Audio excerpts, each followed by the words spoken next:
everyone who voted for Blood Warlock with golden tickets. 3. Chapter 398 Plan Against the Snake, without knowing that the snake is already in their dens. Part 2. Of course, little did the high command of the Bakwin camp expect that Bai Zemin had actually acquired at the beginning of the apocalypse a skill that almost completely changed his attitude. No, perhaps more than changed his attitude. The stone heart skill caused Bai Zemin's emotions to become firm and allowed him to make decisions without hesitation. There was no doubt that one of the main factors behind Bai Zemin's great and fast growth was the skill Stone Heart. Even if he was brave and had great talent for magic and close combat, his unwavering mentality was undoubtedly what allowed his diminutive body in comparison to the burdens that weighed on his shoulders not to collapse. "So, what do you suggest, Major Bai Yang?" Shen Mei asked after handing over the picture, but not before giving it one last look. Bai Yang carefully kept the picture, for which he paid more than he expected, and said slowly, "Although I really don't think that having an all-out confrontation against people who are clearly powerful, I'm afraid we have no choice but to do it. So it really is war. I wonder how many will die in the process. We're finally going to wipe out these savage bandits. After conquering another camp with so many survivors, I bet that this Bai Zemin has a lot of supplies in his base, if we manage to get our hands on all his treasures." The room immediately became noisy, as everyone began to comment loudly. Some agreed to attack, others seemed unsure. While some seemed to be a little afraid of the possibility of being defeated and losing everything, others firmly believed in the power of the Bakwin camp, so they were already thinking about the treasures they would get after the victory. "We finally agree on something." Jin Shun nodded in satisfaction as he gave Bai Yang a self-satisfied look and said, "If you had listened to me earlier, those bandits wouldn't have been able to grow to this extent, and everything would be much easier." Bai Yang sighed and, while forcing his forehead, said quietly, "The problem is those 20 million zombies. If we want to grow beyond the Bakwin subdistrict, we have to spread north and south. To the north is the faction of this young Bai Zemin, and to the south millions of enemies. If we stay like this, stuck as we are, it will only be a matter of time before a hard enemy shows up." The most efficient way to reach the southern district was to cross using the Eastern Dragon's Back. The Eastern Dragon's Back was a huge bridge that stretched for over 100,000 meters, where the only thing underneath was water. The other way was to head northwest or northeast and cross another district, and then go around it and finally reach the southern district. However, this would take weeks in the past, not to mention now that the world was no longer the way it was. This was precisely the reason why Bai Zemin constantly aimed south. He did not have time to spend several months circling districts before finally finding his loved ones. Therefore, the two sides were destined to clash. It was only a question of whether the clash would be sooner or later. "Is there no way to come to an agreement?" Shen Mei asked with a frown. Even though she had been a gangster's wife in the past, it didn't mean that she loved war and death. She was just a woman in love, and for love anyone would do anything. If there was any way to avoid war, then Shen Mei hoped to find it. "I'm afraid it will be difficult. Bai Yang sighed and shook his head as he explained his thoughts. This person called Bai Zemin must definitely be powerful to rise from being nothing to leading a large faction in such a short time. Unlike people like me or Commander Jin Shun, who already had a solid foundation before the apocalypse, this Bai Zemin established everything from the ground up by himself. And to do something like that you need to wield a great deal of power. Shen Mei was silent when she heard this. In all the past meetings, Bai Zemin never showed himself. Bai Yang continued. According to reports, he's a very proud person who prefers death rather than submission, and judging by the way things are going, I'm afraid he will definitely not hand over his faction. Now we can only hope that Bai Jian manages to lure him out using the position of police forces leader as well as an important position in the government cabinet. Otherwise, we can just fight. Ha ha ha, I wonder if that Bai Jian guy will manage to do that, or will his arrogance go to his head? Mozan laughed out loud, ignoring Bai Wei's gaze. Shen Mei also frowned at the thought of Bai Jian's arrogant attitude. She couldn't help but say in a low voice, I'm afraid that Bai Jian might bring more problems than solutions, even more so considering how lustful he is. Bai Wei slammed the table and said angrily, My son may be lustful and have many faults, however, he is definitely not foolish enough to not see the big picture. Shen Mei sighed and shook her head. Let's hope that's the case. Ozan scoffed and said no more. From his point of view, whether it was one Bai Zemin or two Bai Zemins, the only difference was one more head to chop off, and that was it. His current level was 45, and he was very close to reaching the threshold of the next stage. He could feel the soul power inside him almost touching a boundary barrier. He was fully confident in his power and feared no one. As long as he was not caught by heavy weaponry, Mozan firmly believed that there was no human capable of taking him down. After discussing a few more details, Bai Yang looked at Jin Shun and said in a deep voice, Commander Jin, I hope we can put aside our differences at least for a moment. The present and future of the entire base rests on our shoulders. Jin Shun also put on a serious expression and said in a dignified voice, Don't worry, Mayor Bai. For the sake of the country and the people, we, the army, will give our all to root out the bandits who took advantage of the instability of the motherland to plan a takeover. The expression of some people in the hall became quite amused as they looked at Bai Yang and Jin Shun with weird eyes. It was clear that the two men were making use of their positions again to throw dirty water on someone else's head. However, one needed righteous reasons to launch a fierce war like the one that was soon to break out. By using the name of the country and the people to eradicate traitors as a base, even if the central government ever recovered, the top commanders of the Baekwon camp could immediately excuse themselves and their actions as them saving the Chinese people from the clutches of a dictator. Bai Yang also understood Jin Shun's thoughts, so he too nodded and said deeply, Commander Jin is a hero. I hope you will order your military troops to cooperate with my special forces to attack the enemy. If the two of us join hands, then even if this Bai Zemin person is really as strong as the rumors say, he will definitely fall. Take them to a point that they can't get out of, and they will die before they can escape. Jin Shun quoted, Our numbers are definitely at least 4 times greater than the enemy's. Even if the enemy leader is a 4-armed, 2-headed monster, he will have to fall from exhaustion. Since an agreement has been reached, I will go and prepare. I will do the same for my part. The two men stood up and gave orders to the people on their side within the hall. Then, with the two leading the way, they all walked out together before splitting up to go give orders to the forces they were leading. Little did they know that an enemy had already sneaked into their base while they were discussing the war.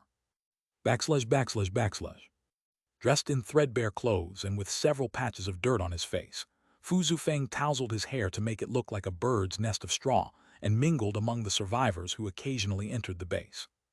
Although there were a large number of soldiers guarding the north gate of the base as they were aware of the existence of another camp at the north of their current position, Fu Zufeng had no trouble getting through, as not only did his body smell extremely bad, but he also had no belongings on his body. After a quick search, the soldiers did not want to stay close to a smelly and worthless survivor, so they sent him off in a hurry after giving him a couple of slaps. If it was Zhang De, those soldiers would definitely have died horribly. However, Fu Zufeng was calmer, so he didn't mind too much, and it wasn't as if the slaps of normal humans meant anything to him. Therefore, after enduring a couple of slaps on the head and ridicule, he successfully entered the enemy base. As he looked around, he noticed that this base was in roughly the same condition as the North Camp after 3 days of improvement, following the arrival of Bai Zemin, Shangyuan Bingzu, Nangong Lingxin, and Nangongye. In a nutshell and at first glance, the Baekwon camp was in slightly better condition than the North camp before it fell into the hands of the Transcend faction. Big Brother is Big Brother after all, Fu Zufeng whispered proudly as he secretly compared beginning village and Baekwon camp. His respect and admiration for Bai Zemin grew more and more every day. Like him, Bai Zemin had been just an ordinary man before the apocalypse, but in such a short time he had managed to establish a base that, although it was much smaller than the Baekwon camp, the foundation was undoubtedly firmer. After all, even though Bai Zemin had a much thornier start than people who already enjoyed high positions, all the power of the Transcendent faction was firmly in his grasp in contrast to the Baekwon camp, which was divided into two large groups and several smaller ones.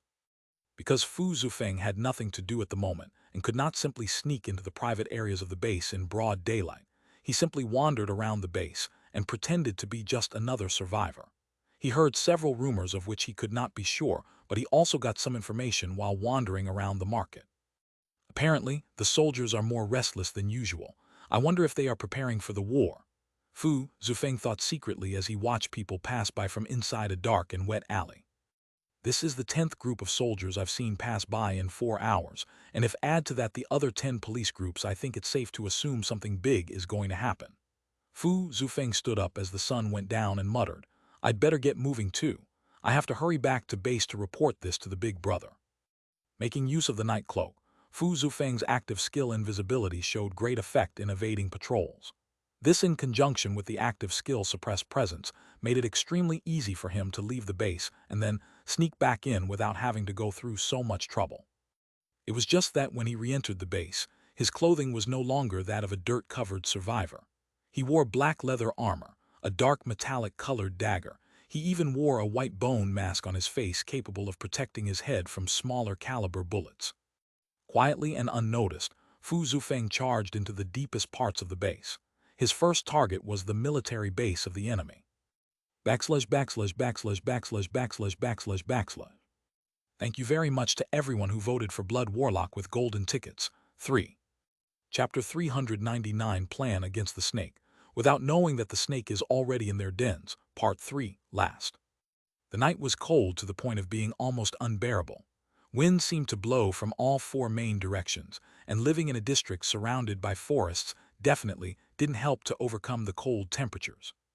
The trees were swaying so fiercely that one often couldn't help but wonder how the roots had not yet been pulled up from the bottom of the earth.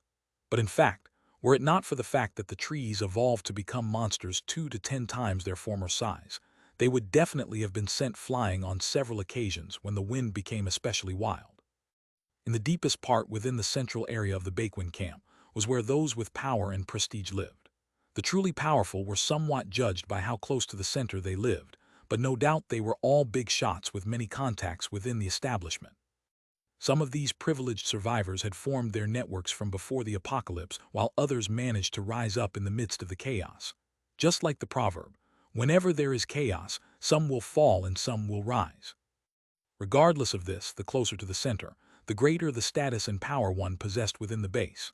This was because right at the center of it all was the military might, the base where the war tanks, IFVs, jeeps mounted with heavy machine guns, combat trucks, off-road vehicles modified to survive in the apocalypse, etc., were stored. In addition to the vehicles, heavy arsenals such as machine guns, sniper rifles, assault shotguns, as well as the necessary ammunition for the different types of firearms, were also stored inside a large facility built using the bones of several mutant beasts, so that even normal soul evolvers would have trouble breaking through the defenses of the large building. Round the perimeter were several men armed to the teeth with professional military training, but even those unarmed possessed the ability to fight against several people at the same time because apart from the rigorous training they had undergone, they were all soul evolvers as well. Even if they were only level 5 to level 10 soul evolvers, they were undoubtedly as powerful as level 15 or 20 soul evolvers with no experience in real death combat. Even if a first-order soul evolver wanted to sneak into this area, they would definitely not be able to do so without alerting anyone. At least, not if they were a common first-order soul evolver. "Hey, who do you think will win the battle against that faction north of our position?" a burly soldier asked, bored. "Is that even a question?" Another soldier chuckled and replied confidently, "Commander Jin has control of a complete arsenal. If it wasn't because we didn't have enough manpower, those 2 or 3 M3 Bradley wouldn't have been left behind in that forest, and if it wasn't because of that coward dog named Fu Kiging, we could have gotten even more guns and ammunition. But even then, I doubt that the other side could do more than put up a little resistance. I guess so. The power of the war tanks and mortars will probably be enough to wipe out the enemy's morale. The first soldier sighed. Then he seemed to think about something and said quietly, "It seems that Sergeant Fu Kiging joined the enemy side. I overheard this information by chance when I went to take some documents to Commander Jin, so don't go around opening your mouth all over the place." "Is that right?" The second man became serious when he heard this. He gritted his teeth and said viciously, "That dog with the surname Fu, he refused to come with us, and because of his stubbornness, many brothers were killed, but he easily surrendered to a random gangster.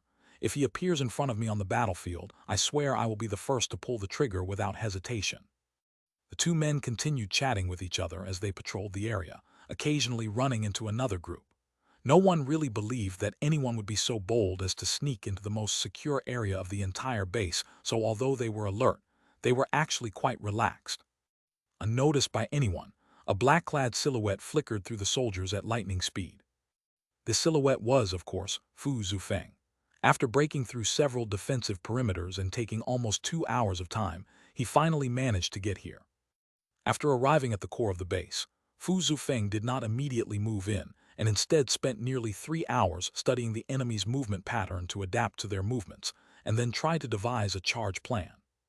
After studying the movements of the evolved soldiers in the base, he finally found that between each group's encounter there was approximately 60 seconds difference. Simply put, Fu Zufeng needed to close the distance between the outer part and at least the middle part in that period of time, since immediately after those 60 seconds all the groups would line up with the building as the center point. If it was in the past, when he was still just a normal college student, Fu Zufeng definitely could not possibly have performed such a thing. In fact, he would probably be so nervous at this point that his legs would be shaking. However, after going through a month of fierce training under the regimen set by Fu Kiging for evolved people with Chen He's help, Fu Zufeng became very skilled. Although he was still far from reaching the level of an assassin at Evangeline's level, he would definitely be able to enter the top 10 of the best assassins in the world if this was before the apocalypse. Of course, apart from the training he received, what helped Fu Zufeng the most was his perfect active skills to carry out this kind of task. When he found the perfect opportunity, he did not even hesitate for an instant and immediately rushed forward after jumping off the top of the wall he was hiding on. Fu Zufeng's feet had barely touched the ground when he immediately activated invisibility, suppressed presence, shadow steps. Then, like a ghost, he flashed using the few shadows in the surroundings whenever he had the opportunity to pass between the various groups of evolved soldiers. The skill Shadow Steps was a first-order level 2 skill, so it was naturally incomparable to the second-order level 5 skill Lightning Movement. However, the advantage of the skill Shadow Steps was that, in addition to making no noise at all, it also increased camouflage by 15% when using stealth skills. Several soldiers with keen senses seemed to notice something strange, so their muscles tensed immediately. However, after looking around and not noticing any incidents, they simply shook their heads at the questioning looks of their teammates before continuing to patrol in silence or chatting quietly. When Fu Zufeng passed by 2 other Evolver soldiers after silently breaking through the defense of more than 5 groups, his steps almost faltered as he heard them speaking negatively about Fu Kiging. However, he continued to move forward as his eyes flashed coldly. These treacherous and shameless people really don't know the meaning of the word honor, Fu Zufeng thought as he forcibly suppressed his rising anger. He, like most of those in the faction under Bai Zemin, knew perfectly well that Fu Kiging's group had been cruelly betrayed and abandoned by Battalion Commander Jin Shun and the squads that made up the group. However, these people dared to badmouth behind his back and say such words without any shame. Fu Zufeng made a sidelong glance, remembering the appearance of those people. Then, he continued blinking between the different groups. When there were only about 10 seconds left to reach the time limit, he quickly jumped to a corner where there was a small shooting range where he waited for 15 more seconds with a lot of patience and nerves. In the end, Fu Zufeng had to stop more than 4 times, and there was one instance where he came really close to being caught after making a small error in judgment. However, about 5 minutes later, he finally managed to get inside the building. However, rather than calling it a building, perhaps it would be more accurate to call it a huge hangar. Fu Zufeng's eyes sparkled, as he observed the vast amount of machinery inside the hangar that easily stretched at least 500 meters long and 500 meters wide. Box after box of ammunition, dozens of vehicles mounted with machine guns, about 20 M3 IFVs, and another 10 normal IFVs. There were also several rows of weapons that were under lock and key in other rooms with several cameras capable of detecting the heat of anyone who came within a certain range. But what frightened and surprised Fu Zufeng the most were the 13 giant steel beasts at the end of the hangar, whose cannons pointed toward the hatch in a menacing manner. When had he, a normal student and son of an average family, ever seen such monstrous war tanks up close? Never, not to mention that those war tanks were his enemies even if they were now turned off. Fu Zufeng observed and studied the area before moving. He took out several devices from his backpack, and the first thing he did was to take off the bone mask covering his face to put on a pair of infrared vision goggles. Fortunately, his worries proved unnecessary as there were no apparent motion detectors or invisible alarms. But this was also natural considering that 80% of the weaponry inside the arsenal Jin Shun ran out of was basically vintage equipment, so it would be too strange if they had such advanced technology. One thing that perhaps needed to be stressed was that up until now, Fu Zufeng had kept his invisibility skill active at almost all times. This was only possible because, after successfully evolving to First Order and acquiring his Storm Assassin job, the mana consumption to maintain stealth or lightning-like movement speed skills had decreased by 20%. That was the passive skill he had obtained after evolving. Although this passive skill was nowhere near as brutal as the blood will passive skill that empowered Bai Zemin greatly, the more enemies he was surrounded by and even served as an enemy alert. Obtaining a 20% decrease in the consumption of a certain group of skills was undoubtedly a great bonus. Not for nothing the job of Fu Zufeng was also a rarity that few in the universe possessed. I'll leave you a little present before I head off to finish the task that Big Brother entrusted me with. Fu Zufeng whispered softly, and a devilish smile appeared on his face as he took out a small box the size of a cigarette box from his backpack. While there were a few soldiers inside the hangar, the security was simply pitiful when compared to the danger outside. Fu Zufeng had no trouble reaching the first of the 13 war tanks and silently rolled across the floor until he reached the bottom. After hiding and securing the small box at the bottom of the war tank, Fu Zufeng emerged and continued rolling on the ground and reached the second war tank. He did the same as before and continued like this until 10 of the 13 tanks finally gained an extra unknown object at the bottom. Fu Zufeng's eyes flashed with a hint of regret as he stood up and looked at the large number of vehicles and the remaining 3 tanks. It was a pity that he only had 10 of those dangerous toys with him, or else the battlefield seen 2 days from now would surely be a lot of fun to watch. The enemies would hardly know what hit them. After confirming the enemy firepower, Fu Zufeng quietly stepped out and more easily than before managed to avoid the perimeter of the evolved soldiers. But instead of leaving the core of the base completely, he charged toward one of the larger and more enlightened villages. Surely someone important lived there. Thank you very much to everyone who voted for Blood Warlock with golden tickets. 3. Chapter 400 Exposed, Dangerous Face-Off. The villa Fu Zufeng was targeting was quite luxurious, and the surrounding lighting was quite exaggerated. At the very least, he estimated that a person within the top 5 of this base's power scale should live in this place. The reason Fu Zufeng came to such a thought was because, although no armed guards could be seen with the naked eye, he noticed that hidden in the bushes, on the rooftops, even on some of the balconies, there were several soul evolvers hidden in the sparse shadows. Shadows which had clearly been left on purpose as the light bulbs had been placed in such a way that certain areas would remain dark forever. But none of you can catch me. Fu Zufeng's mouth curved slightly upwards, and his eyes glittered as he surveyed everything from the rooftop of another villa less conspicuous than the first. With a swift leap, he dashed forward, and when he reached 50 meters in distance, he immediately activated invisibility one more time. His body seemed to blend in with the surroundings, and his footsteps became light enough to go unnoticed amidst the silence, not to mention a night with howling winds that were similar to the roars of lions. Fu Zufeng took no more than a couple of seconds to reach the target property, and very easily overtook the soul evolvers hidden in the shadows. None of them noticed anything strange at all, as not only Fu Zufeng was a holder of a special job within the First Order existences, but the other party had levels ranging from level 5, with level 12 being the highest.